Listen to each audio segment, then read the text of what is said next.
Welcome to the 29th episode of the Decompression Chamber. I'm your host, Mario. I'm sure you already know that. Our opening quote today is going to be from James Baldwin, and it goes, "Not everything that is faced can be changed, but nothing can be changed until it's faced."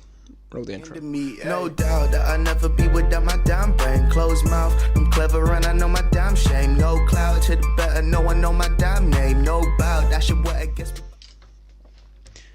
Yeah, so I'm back after 6 days, and that video was after 6 days, so I haven't really been very consistent with this at the moment. I'd love to say it's for a good reason. Realistically, it's just because I haven't felt like doing it, or I haven't pushed myself to do it.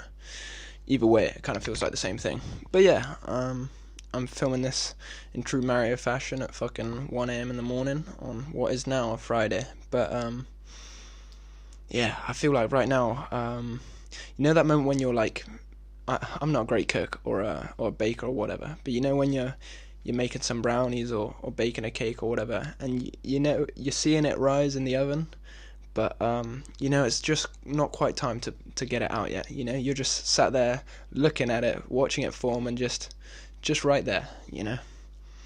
But yeah, I have loads of good topics that I could be talking about, but I know that I'm going to be doing a lot of and ahhing, just because yeah, I haven't done one of these in a hot sec, and hopefully soon I'll get rid of this old, you know, mop head that I've got. Just last time I got my haircut was so long ago. Must have been in October. Yeah, kind of crazy. But in any case, you know, I'm just gonna be here standing talking just like I usually do. Yeah, I mean, I can't say that I've like missed out big time by not doing them recently, but I'm glad that I'm here putting myself on a platform and doing it. But yeah, I hope I'm catching you at a good time. I'm looking forward to this coming Monday. I'm going back to uni, gonna be there in person. It's gonna happen. I'm gonna arrive, gonna get terribly horrifically drunk with all my flatmates, which I'm excited for. You know, I've missed seeing them, and I've missed kind of living that uni life there in person. So yeah, it's going to be exciting. I'm gonna hope for the best. But yeah, I mean, also I'm looking forward to an absolutely spectacular UFC card this weekend. There's 3 title fights. Normally there's like 1 or 2 title fights. There's 3 title fights, and the top of the bill card is Israel Adesanya, the middleweight champion, fighting Jan Blachowicz, the light heavyweight champion, which, for anybody who doesn't know about the UFC, is a big fight. And it's like, from top to bottom, every single fight on the card is banger after banger after banger. And it's the kind of fight, yeah, where even if it's what like a general spectator might call a... Sorry, that's so unprofessional. Yikes. But even if a general spectator might call them like a boring fight, like, because I'm actually plugged in and I enjoy the sport for what it is, except for certain moments, I'm gonna love it. And I just found out a couple of days ago that my older brother's coming back for the weekend, which I'm slightly jealous of because he's kind of carting there and back to London. But I'm glad I'm gonna be able to spend time with him, and he's the person who got me into the UFC and into watching it. So I'm going to be enjoying watching the card with him. I mean, it's weird looking back where he used to just show me like these Conor McGregor videos from the post-fight interviews, and I'd be like, oh yeah, seems cool. Like the whole 13-second knockout stuff is spectacular, but I remember him telling me like I've infected you now with the bug, and like ever since then I've been trying my best to push it onto all of my mates. I'm like, come on, let's stay up. And even though the main card normally starts at 3 a.m. and you end up bleary-eyed at 5, 6 a.m. watching the main event, like, was this even worth it? Sometimes it is, sometimes it isn't, but I do it for the love of the game, innit? But yeah, so I'm looking forward to that. Looking forward to going back to uni. Just like that opening quote said, I've been kind of knuckling down and facing the work that I've been putting off over the last week and a half or so. But it's work that was very manageable, but I just didn't have it within myself to just knuckle up and knuckle down. You know, that just kind of is what it is. I've been playing a lot of online chess, been getting frustrated a lot because I get a back rank checkmate all the time, which is pretty much like you're supposed to like castle and put your king to the side and kind of defend them in the bottom corner, but I never leave the space for the king to escape if I'm getting attacked, and then they bring their castle down, and nobody knows what I'm talking about, but I don't care. Like, it's just been on my mind a lot. I'm currently rated just under 800 on chess.com, so that's something. And I'm going to move this light because the cord keeps fucking knocking against the light. In any case, yeah, I've been playing online chess. What have I really been doing? Can't really say I've been up to much.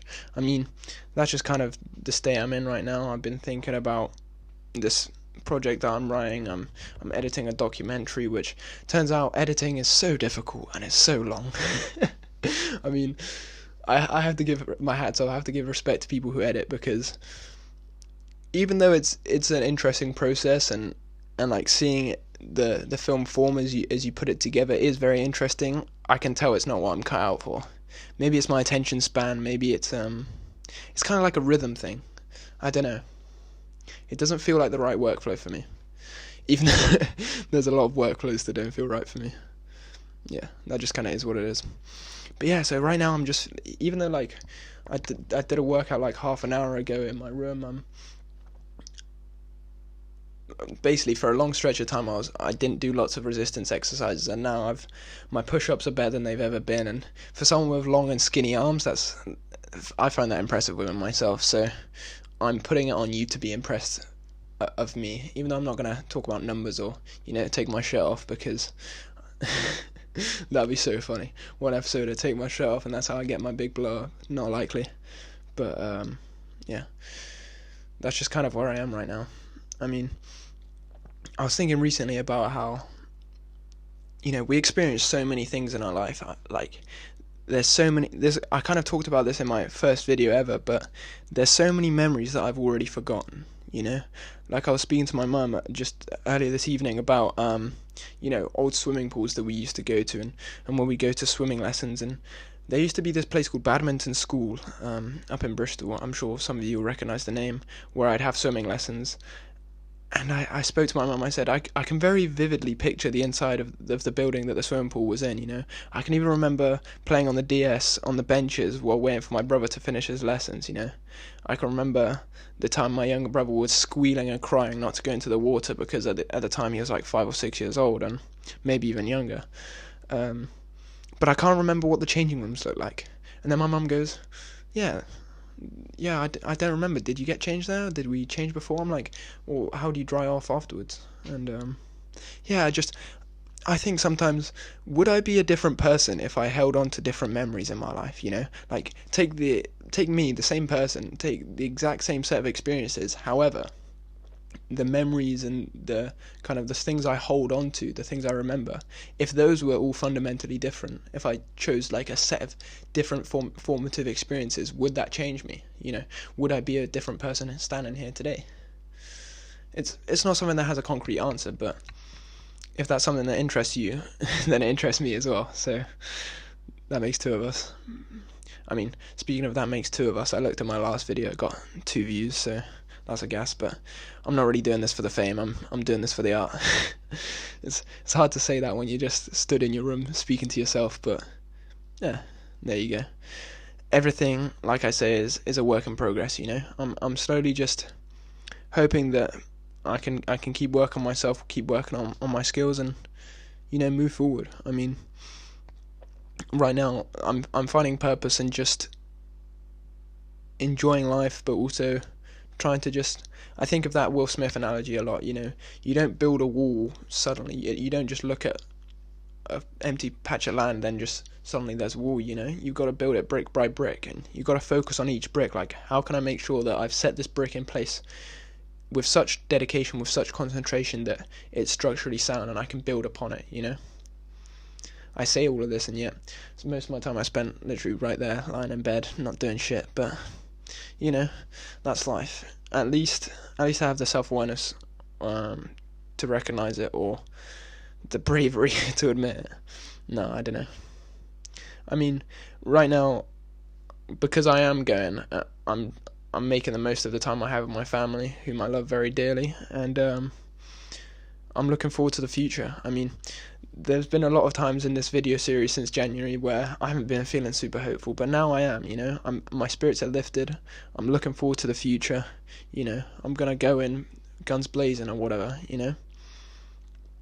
I'm trying not to give myself excuses anymore. I'm trying not to, like, so many times, like, I give myself an excuse not to do something, and now I'm not doing it. Now I'm just like, if I don't do something that I should be doing, I just tell myself, you're wrong, Mary. This is an error. This is an error in your ways. You need to fix up, you know?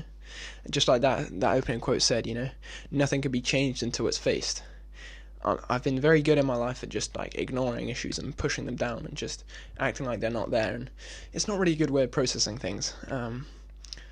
I hope that that's not what you're doing, but, I mean, I kind of recall a conversation I was having with my dad at dinner where I said how anxious I was on my first ever drive down to uni, and I said I was breaking it, which I was, and my dad was like, well, you kept it pretty well under wraps, and, you know, maybe if I just talked to him at the time, he may have just put my mind at ease, but, you know, eventually everything worked itself out, and here I am today, looking forward to the next journey to Salisbury, with a lot more clarity, a lot more kind of certainty, and just, you know, a general joie de vivre, you know, experiencing life. So, for the very few of you who are watching, and for those of you who might watch in the future, coming back in time, it's been great to share this little space of time with you. Yeah, there you go. Have a good one. Cap on for the shade. I don't wanna give myself no option, so I drop the visor just to wake up. Ain't no tripping over pay stubs, ain't no tripping on the vague stuff. All the things that I can make up, I might think of not a maker. Wait. No grayer I see, never think about the consequences if you hate